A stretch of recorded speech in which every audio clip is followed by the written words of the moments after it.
Hello guys, welcome to our channel trust study place. Guys, आज मैं आपके लिए एक नया वीडियो लेकर आई हूँ जिसमें आज मैं आपको बताने वाली हूँ सब्जेक्ट साइंस में रासायनिक समीकरण को कैसे संतुलित किया जाता है। जी हाँ गाइस, आपके बहुत सारे कमेंट्स आ रहे थे कि मैम रासायनिक समीकरणों को संतुलित करना समझाइए, तो आज मैं आपके लिए वही वीडियो लेकर आई हूँ। बहुत से स्टूडेंट्स को रासायनिक समीकरण को संतुलित करना नहीं आता है, तो रासायनिक समीकरण को संतुलित करना बहुत ज्यादा इंपॉर्टेंट होता है। आज मैं आपको इस वीडियो में वही समझाने वाली हूँ। रासायनिक समीकरण को संतुलित करना क्या होता है। सबसे पहले हम संतुलित रासायनिक समीकरण की डेफिनेशन जानते हैं। संतुलित रासायनिक समीकरण वह होता है जिसमें दोनों ओर, मतलब जो अभिकारक होते हैं, अभिकारक के परमाणुओं की संख्या और उत्पाद के परमाणुओं की संख्या दोनों साइड क्या होती है, बराबर होती है, जिसे हम इधर बोलते हैं LHS और ये होता है RHS। मतलब LHS और RHS में सभी यौगिकों के परमाणुओं की संख्या बराबर होनी चाहिए। इसे हम बोलते हैं संतुलित रासायनिक समीकरण। तो गाइज, मैंने ये समीकरण यहाँ पर कुछ इजी स्टेप्स में मैं आपको समझाऊंगी। मैंने यहाँ पर स्टेप्स लिखी है, तो हम शुरू करते हैं। ये लिखा हुआ है स्टेप 1, रासायनिक समीकरण को संतुलित करने के लिए सबसे पहले प्रत्येक सूत्र के चारों ओर एक बॉक्स बनाएं। यहाँ पर गाइज मैंने असंतुलित रासायनिक समीकरण लिखा हुआ है। अब असंतुलित है या संतुलित है वो हमें कैसे पता चलेगा, वो मैं आपको नेक्स्ट स्टेप में बताने वाली हूँ। सबसे पहली स्टेप हमारी क्या होती है, जो भी संतुलित रासायनिक समीकरण लिखा हुआ है उसके चारों ओर हमें एक बॉक्स बनाना है। ये बॉक्स इसलिए बनाया जाता है क्योंकि गाइस हमें यौगिकों के परमाणुओं की संख्या में कोई भी चेंजेस नहीं करना है। ये बॉक्स इसलिए बनाया जाता है क्योंकि हमें यौगिकों के सूत्रों में तत्वों के परमाणुओं की संख्या को चेंज नहीं करना है। जैसे यहाँ पर O3 लिखा है तो इसे O3 ही रहने दूंगी, मैं इसमें कुछ भी चेंज नहीं करूंगी। नेक्स्ट स्टेप जो होती है, फर्स्ट स्टेप हमने फॉलो कर लिए। नेक्स्ट स्टेप जो हमारी होती है वो होती है असंतुलित समीकरण में उपस्थित विभिन्न तत्वों के परमाणुओं की संख्या की सूची बनाइए। तो गाइज, यहां से आपको थोड़ी सी समझने वाली बात है, यहां से आप बिल्कुल ध्यान से देखिएगा। यहाँ पर मेरे कौन कौन से तत्व हैं। मेरे पास तत्व है, पहला तत्व है Na मतलब होता है सोडियम, मैं Na यहाँ लिख रही हूँ। दूसरा होता है Cl मतलब होता है क्लोरीन। तीसरा तत्व है मेरे पास Ag मतलब होता है सिल्वर। चौथा तत्व है N मीन्स होता है नाइट्रोजन। और पांचवा तत्व है O मीन्स होता है ऑक्सीजन। RHS में देखती हूं मैं Ag, ये Ag मेरे पास ऑलरेडी है। Cl ऑलरेडी मैंने लिख लिया है। Na मीन्स सोडियम लिख चुकी हूं मैं, नाइट्रोजन लिख चुकी हूं और ऑक्सीजन लिख चुकी हूं। अब यहाँ पर मैंने एक तालिका बनाई है, एक टेबल बनाया है। यहाँ पर लिखा है तत्व, जो मैंने तत्वों को लिख लिया है। सेकेंड है अभिकारकों में परमाणुओं की संख्या। अब जो अभिकारक है मतलब मेरा जो LHS है उसमें परमाणुओं की संख्या मैं निकालती हूँ। तो गाइज, इसमें परमाणुओं की संख्या कैसे निकाली जाती है वो मैं आपको बताती हूँ। परमाणुओं की जो संख्या होती है वो जो नीचे यहाँ पर लिखी होती है वो होती है संख्या। यहाँ पे Na सोडियम लिखा हुआ है। सोडियम में परमाणु की संख्या कितनी है, जहां पर कुछ नहीं होता है वहां पर क्या होता है, 1 होता है। तो सोडियम के परमाणु की संख्या कितनी है, 1। नेक्स्ट है हमारा क्लोरीन, Cl में परमाणु की संख्या कितनी है, 1। नेक्स्ट है Ag सिल्वर की परमाणु की संख्या कितनी है, 1। नाइट्रोजन में परमाणु की संख्या कितनी है, 1। और ऑक्सीजन में परमाणु की संख्या कितनी है, 3। अब टेबल में मेरे यहाँ पर लिखा हुआ है उत्पादों में परमाणुओं की संख्या। अभी मैंने अभिकारकों में परमाणुओं की संख्या निकाली, अब मुझे किस में निकालना है, उत्पाद में परमाणुओं की संख्या निकालना है। यहाँ पर Ag देखते हैं, Ag में परमाणु की संख्या कितनी है, ये Ag है, ये मैंने Ag में परमाणु की संख्या 1 लिख दी। इसके बाद Cl की परमाणु संख्या कितनी है, Cl की परमाणु संख्या 1 है, यहाँ पर मैंने 1 पुट कर दिया। नेक्स्ट है सोडियम Na में परमाणु की संख्या कितनी है, 1। नेक्स्ट है नाइट्रोजन की परमाणु संख्या कितनी है, 1। और ऑक्सीजन की परमाणु संख्या कितनी है, 3। तो गाइज, आप यहाँ पर देख सकते हैं, यहाँ पर आपकी संख्याएं लिखी हुई है। यहाँ पे आपके दोनों ओर परमाणुओं की संख्या क्या है, बराबर है। मतलब ये समीकरण जो है आपका संतुलित रासायनिक समीकरण है। अब इसमें आपको कुछ भी नहीं करना है, मतलब आपका ये संतुलित रासायनिक समीकरण है। अब असंतुलित रासायनिक समीकरण कैसे पहचानते हैं, अब मैं उसके लिए आपके लिए उसके लिए आपको एक दूसरा एग्जाम्पल लेकर बताऊंगी। यहाँ पे मैं दूसरी इक्वेशन लिख रही हूं गाइज। अब मैं आपको दूसरा एग्जाम्पल मैंने लिया है जो है एक असंतुलित रासायनिक समीकरण, जिसे मैं पहचानती हूँ कि ये संतुलित है या असंतुलित है। सबसे पहले हमें यह पहचानना होगा। तो मैंने ली है दूसरी equation NaOH plus H2SO4 equals to Na2SO4 plus H2O। Guys हम वही स्टेप रिपीट करेंगे। सबसे पहले हम इसमें क्या करते हैं, हम इसमें बॉक्स बनाते हैं। मैंने इसके चारों ओर बॉक्स बना दिया है, ये देख सकते हैं आप, इसके चारों ओर मैं बॉक्स बना रही हूं। इसमें भी यौगिकों की संख्याओं को चेंजेस नहीं करना है। अब मैं यहाँ पर लिखती हूँ गाइस अपने तत्वों की। गाइस ये मैं यहाँ पर 1 नंबर डाल दे रही हूँ, मतलब यह पहले एग्जाम्पल की बात थी, अब ये सेकेंड एग्जाम्पल के लिए मैं इसको सॉल्व कर रही हूँ। नेक्स्ट एग्जाम्पल है मेरा। नेक्स्ट स्टेप को मैं फॉलो करती हूँ कि असंतुलित रासायनिक समीकरण में पहले हम तत्वों के परमाणुओं की संख्या की सूची बनाते हैं। इसमें पहले तो सबसे पहले तत्व कौन कौन से हैं मैं वो जान लेती हूँ। सबसे पहला तत्व है मेरा Na मीन्स सोडियम। नेक्स्ट तत्व है O मीन्स ऑक्सीजन। तीसरा तत्व है H मीन्स हाइड्रोजन। नेक्स्ट है H, हाइड्रोजन मैं ऑलरेडी लिख चुकी हूँ। फिर है S मीन्स होता है सल्फर मैंने लिख लिया है। फिर है O मीन्स O मैं फिर से लिख चुकी हूं। अब इसकी हम संख्या देखते हैं। अब आप यहां पर देखिए सोडियम, पहले अभिकारकों में परमाणुओं की संख्या हम देखते हैं। सोडियम है, Na के परमाणु संख्या कितनी है 1, यहां मैंने 1 पुट किया। ऑक्सीजन में परमाणु संख्या कितनी है 1, यहां मैंने 1 पुट किया। हाइड्रोजन की परमाणु संख्या कितनी है 1, यहां मैंने 1 पुट किया। फिर प्लस H2 मतलब हाइड्रोजन की परमाणु संख्या कितनी आ गई 2, मतलब ये जो हाइड्रोजन की संख्या मैंने 1 लिखी थी इसको मैं प्लस 2 कर देती हूं, इक्वल्स टू क्या हो गया 3। नेक्स्ट है S मीन सल्फर में परमाणुओं की संख्या कितनी है 1। O4 ऑक्सीजन की परमाणु संख्या कितनी है 4, मतलब कितनी हो गई 5। तो यहाँ पर सोडियम की परमाणु संख्या है 1, ऑक्सीजन की परमाणु संख्या है 5, हाइड्रोजन की है 3 और सल्फर में परमाणुओं की संख्या है 1।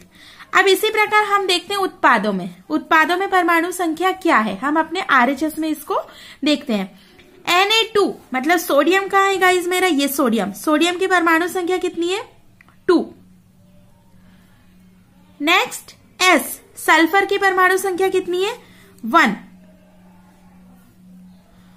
O4 ऑक्सीजन की परमाणु संख्या कितनी है 4 प्लस H2 हाइड्रोजन की परमाणु संख्या कितनी है 2 और O 1 मतलब ऑक्सीजन की 1, मतलब टोटल कितना हो गया 5।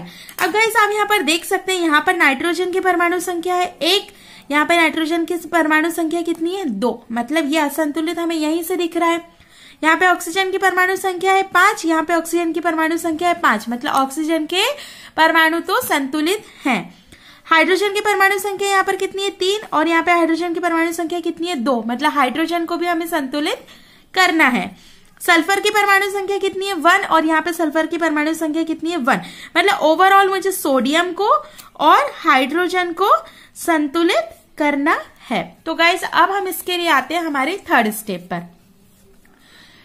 थर्ड स्टेप लिखी हुई है, जिस भी तत्व के परमाणु संतुलित नहीं है उनमें से किसी एक तत्व को चुनकर आगे संतुलित करते हैं। तो गाइस सबसे पहले मैं यहाँ पर इक्वेशन लिख लेती हूँ। मेरी इक्वेशन है NaOH plus H2SO4 equals to Na2SO4 plus H2O। जैसा कि गाइज मैंने फर्स्ट स्टेप में आपको बताया था कि इसमें सबसे पहले हम ब्रैकेट लगा लेते हैं। मैंने ब्रैकेट के साथ इस इक्वेशन को लिख लिया है, ये देख सकते हैं आप। अब हम इसमें थर्ड स्टेप को फॉलो करेंगे। अब फॉलो करने के लिए मैंने अभी आपको तत्वों की परमाणु संख्या बताई है कि सबसे पहले मुझे कौन सा किसी एक तत्व को लेकर उसे संतुलित करना है। तो यहाँ पर मेरे सोडियम जो है, सोडियम की परमाणु संख्या LHS और RHS में अलग है। तो सबसे पहले मैं सोडियम को संतुलित करती हूँ। इसके लिए गाइस यहाँ पर आपको वापस आना पड़ेगा थर्ड स्टेप पर। गाइस थर्ड स्टेप में वापस आएंगे सोडियम की परमाणु संख्या मुझे 2 करनी है। LHS में सोडियम के मेरे परमाणु 2 हैं और RHS में 1 है, तो मुझे LHS में सोडियम के परमाणु 1 है और RHS में 2 है, तो मुझे LHS में भी उसे 2 करनी होगी। तो मैं यहाँ पर 2 का मल्टीप्लाई करती हूँ। जी हाँ गाइस, हमें जो भी मल्टीप्लाई करना है ब्रैकेट के बाहर मल्टीप्लाई करना है। यहाँ पर मैंने एक लाइन लिखी है, परमाणुओं की संख्या को बराबर करने के लिए अभिक्रिया में शामिल तत्वों तथा यौगिकों के सूत्र नहीं बदल सकते हैं। मतलब यौगिकों के सूत्र हमें चेंज नहीं करना है, हमें सिर्फ जिसका भी अगर तत्वों की परमाणु संख्या बराबर करनी है तो हमें उसका आगे इनटू मल्टीप्लाई करना पड़ेगा।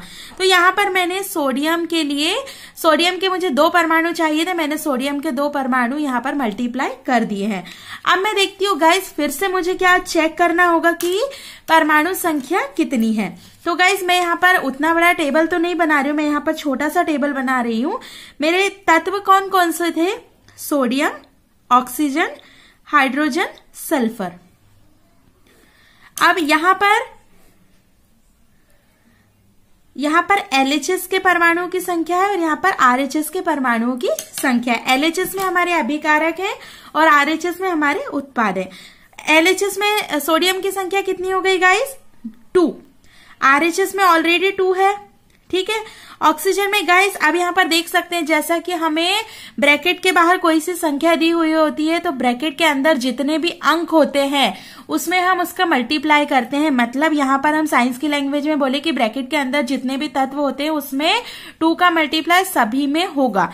तो यहाँ पर हम 2 Na हो गया, मतलब Na के परमाणुओं की संख्या हमारी 2 हो गई।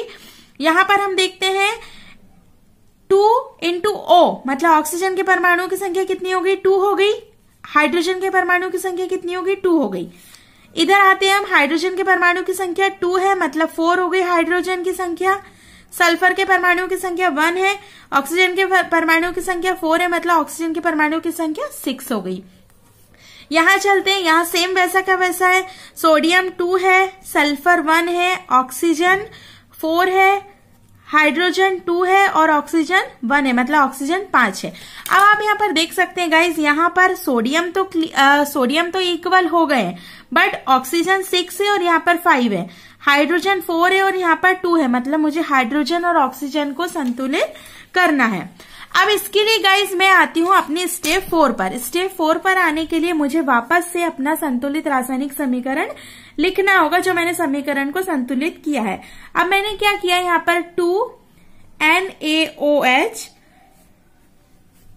Plus H2SO4 is equal to Na2SO4 plus H2O।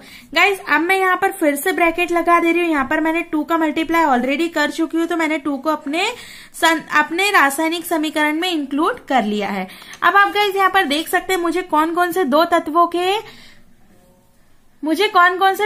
के परमाणुओं की संख्या संतुलित करनी है, वो है ऑक्सीजन और हाइड्रोजन। तो गाइज आप उत्पाद में LHS, तो गाइज आप यहाँ पर देख सकते हैं RHS में मेरे पास ऑलरेडी 2 तत्व यहाँ पर है, हाइड्रोजन और ऑक्सीजन। तो मैं यहाँ पर अगर मल्टीप्लाई करती हूँ, यहाँ पर हाइड्रोजन में 2 का मल्टीप्लाई करती हूँ, तो फिर मैं देखती हूँ कि क्या संख्या मेरी इक्वल हुई है, क्या मेरा रासायनिक समीकरण संतुलित हुआ है या नहीं। फिर से गाइज मुझे इसको चेक करना होगा। Sodium, Na, oxygen, hydrogen, sulphur. यहाँ पर LHS के लिए चेक करना है, यहाँ पर RHS के लिए मुझे चेक करना है। तो गाइस यहाँ पर लिखा हुआ है सोडियम की कितनी है? 2 है। ऑक्सीजन का यहाँ पर डायरेक्ट मैं कर रही हूँ 2 और 4, मतलब 6 है। यहाँ पर हाइड्रोजन का कितना है? 2 और 2 4 है। अब यहाँ पर आप सल्फर का देख सकते हैं, सल्फर का 1 है। अब RHS में मैं जाती हूँ, RHS में सोडियम के 2 है, सल्फर का 1 है, ऑक्सीजन के 4 और ये ऑक्सीजन का और 2 1 जा, यहाँ पर 1 है और इसमें 2 का मल्टीप्लाई होगा तो 2 1 जा कितने हो गए? 2, मतलब 4 और 2 कितना हो गया? 6। यहाँ पे हाइड्रोजन के 2 2 जा 4। तो गाइस आप यहाँ पर देख सकते हैं, यहाँ पर मैंने संतुलित किया रासायनिक समीकरण। 2 इधर है, सोडियम के दोनों साइड इक्वल है, ऑक्सीजन के इक्वल है, हाइड्रोजन के इक्वल है और 1 के इक्वल है। तो गाइस यहाँ पर आप बोल सकते हैं कि आपका रासायनिक समीकरण संतुलित हो गया है। अब इसके लिए गाइस हमें चलना पड़ेगा अपनी नेक्स्ट स्टेप पर। अंत में संतुलित समीकरण की जांच करने के बाद संतुलित समीकरण में तत्वों के परमाणुओं की संख्या का परिकलन करना है। गाइज यहाँ पर आप देखिए कि हमने संतुलित रासायनिक समीकरण की हमारी जो 5th स्टेप है उसमें हमने परिकलन कर लिया है। मतलब मैंने आपको यहाँ पर लिखकर जो बताया है कि हमने LHS और RHS में दोनों साइड परमाणुओं की संख्या इक्वल है, तो हम इसे हमारा संतुलित रासायनिक समीकरण को लिख देते हैं। तो हमारा संतुलित रासायनिक समीकरण क्या है guys? 2NaOH plus H2SO4 equals to Na2SO4 plus 2H2O। तो गाइस हम ये वाला रासायनिक समीकरण लेकर चले थे और हमने इसे संतुलित करके यहाँ पर इस तरीके से लिख दिया है। तो गाइस आपको मैंने बहुत ही इजी स्टेप में ये संतुलित रासायनिक समीकरण बताया है कि रासायनिक समीकरण को कैसे संतुलित करना है। मैंने आपको यहाँ पर संतुलित और असंतुलित की पहचान करना भी बताई है। फर्स्ट वाला जो मैंने लिया था वो संतुलित ऑलरेडी था, मैंने आपको वो भी बताया कि संतुलित कैसा होता है। और सेकंड में आपको एग्जाम्पल लेकर चली थी तो वो असंतुलित निकला, तो मैंने आपको उसे संतुलित करना भी बताया है। गाइस एक और इम्पोर्टेंट चीज ये होती है इसमें कि ये जो विधि होती है इसे बोलते हैं हम हिट एवं ट्रायल विधि। गाइस ये विधि का नाम आप याद रखिएगा, इससे बोलते हैं हिट एवं ट्रायल विधि। ये आपके गाइस ये आपके ऑब्जेक्टिव में आ सकती है, इसलिए आप इस विधि का नाम जरूर याद रखिएगा। तो गाइस अगर आपको मेरा समझाने का तरीका पसंद आया हो तो आप वीडियो को लाइक कीजिए और चैनल को सब्सक्राइब कीजिए। Thank you so much guys.